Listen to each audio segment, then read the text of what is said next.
3 years after the king's departure, Shakuntala stands before Dushyanta in his own court, and he denies ever knowing her. Ādi Parva, Book 1, Chapter 68. In the previous chapter, King Dushyanta wooed Shakuntala in the hermitage of Kava, and she agreed to a Gandharva union on one condition, that their son be named his heir. When the sage Kava returned, he perceived the union through his divine sight and blessed it, foretelling that Shakuntala's son would become a Chakravartin. Now Shakuntala has arrived at Hastinapura to hold the king to that promise. After Dushyanta made his promise and departed, Shakuntala gave birth to a son of immeasurable strength. When 3 full years had passed, that boy shone like blazing fire, noble in form, gifted in every quality. Kava, best among the virtuous, performed the Jat Karma, birthright and purification, and the other sacraments due to a growing, wise child. The youth had bright, sharp teeth, the powerful frame of a lion, palms marked with the wheel's sign, a mark of future greatness, a handsome form, a broad head, and vast strength. He resembled the offspring of a deva, and he grew swiftly in that hermitage. By the age of 6, this powerful boy would, throughout the grounds of Kawa's hermitage, seize tigers, lions, boars, elephants, and buffaloes. He would bind them to trees all around the hermitage, then mount them, subdue them, and play among them as he ran. The residents of the hermitage, watching this, gave him a name. Let him be called Sarvadamana, tamer of all, for he tames everything. And so that prince became known as Sarvadamana, endowed with valor, energy, and great strength. The sage, watching feats that surpassed all human capacity, judged that the time had come to install the boy as crown prince. He said as much to Shakuntala, and then spoke to his disciples. Take Shakuntala with her son swiftly from this hermitage today, and bring her to her husband. She, who is honored by every auspicious mark.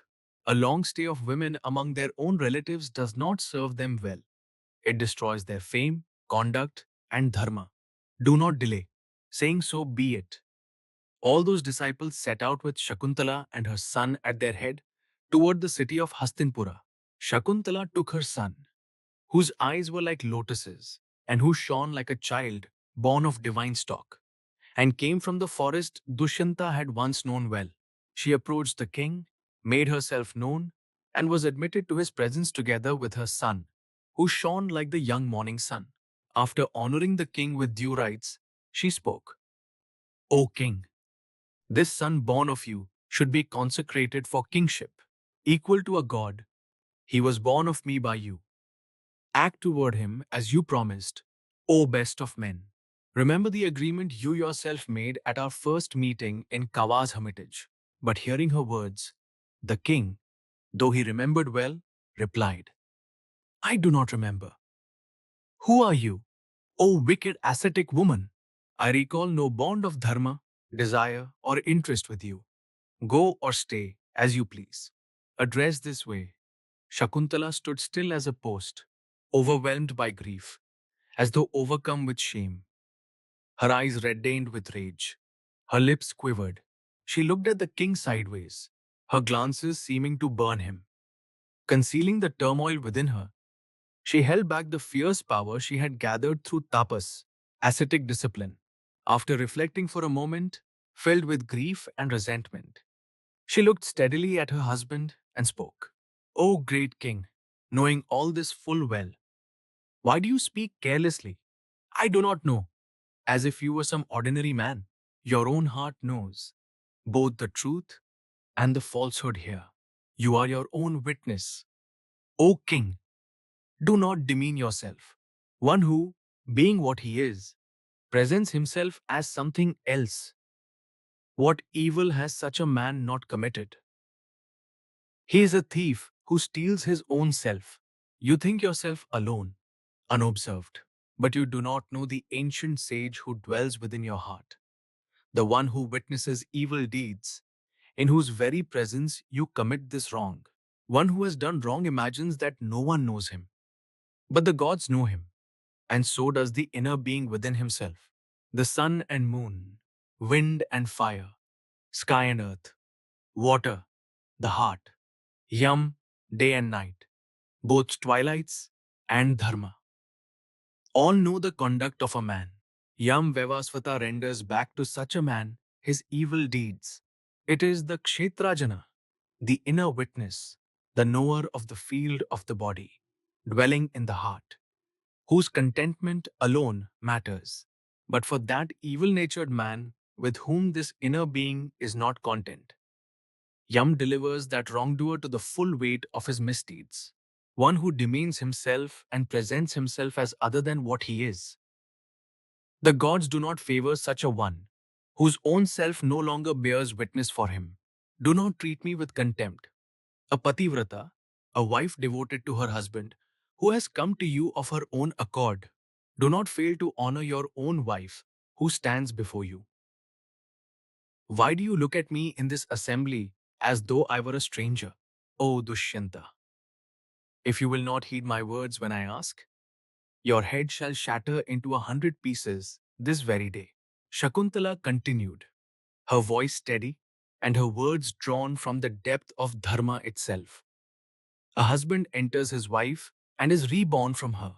This is why the ancient poets understand the true nature of a wife from the very word Jaya, she through whom he is born again. The offspring a learned man begets is born forth from him. That offspring, through the continuation of the lineage, rescues the departed ancestors and forefathers, because a son delivers his father from the Narka, realm of suffering, called Put. Brahma himself called him Putra. She is a wife who is capable in the home. She is a wife who bears children. She is a wife whose life is her husband. A wife is half of a man.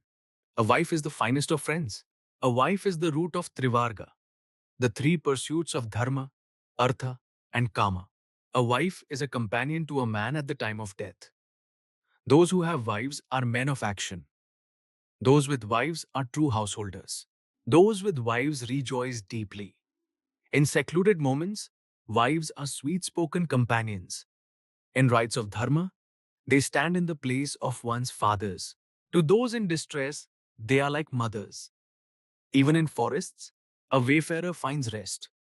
A man with a wife is trustworthy. Therefore, a wife is the highest refuge, even accompanying the departed through difficult passages along the lone path of the dead. A devoted wife follows her husband always. A wife who dies before her husband awaits him after death. A virtuous wife likewise follows a husband who has died before her. For these reasons, O king, the grasping of the hand in marriage is held sacred, because through his wife, a husband gains her in this world and the next. A son is considered by the wise as born from oneself. Therefore, a man should regard his wife as the mother of his son, as he would his own mother, gazing upon the son born from his wife, as he would gaze at his own face in a mirror. A father is filled with joy, as one who has done meritorious deeds rejoices upon reaching Swarga, the heavenly world. Men tormented by inner anguish find joy in their wives, as those burned by heat find relief in water.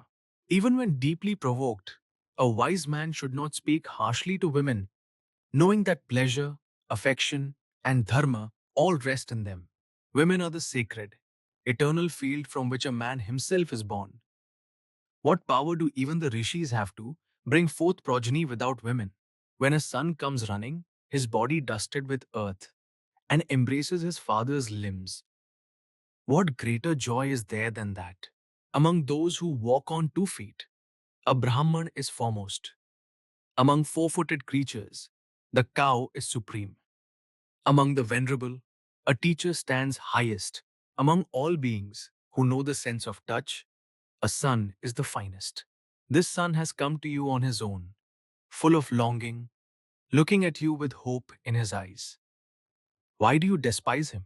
Even ants do not break their own eggs. How then could you, who know dharma, refuse to support your own son? the touch of garments, of women, of water. None of these equals the joy of a son held in one's arms. Let this lovely son come to you and embrace you. After 3 full years had passed, O conqueror of enemies, I brought forth this prince, he who shall dispel your grief, O king of kings. A voice spoke to me from the sky at the time of his birth. He will perform 100 Ashwamedha Yagyas, the supreme royal horse offering. And twice-born sages recite this sacred mantra in the Vedas at the birthrights of sons. You too know these words. You are born from limb and limb. You arise from the heart. You, my son, are truly the Atman. Live 100 autumns. My sustenance and my endless lineage depend on you. Therefore, live, my child, happily for 100 autumns. From your body, this other person, man from man, has been born.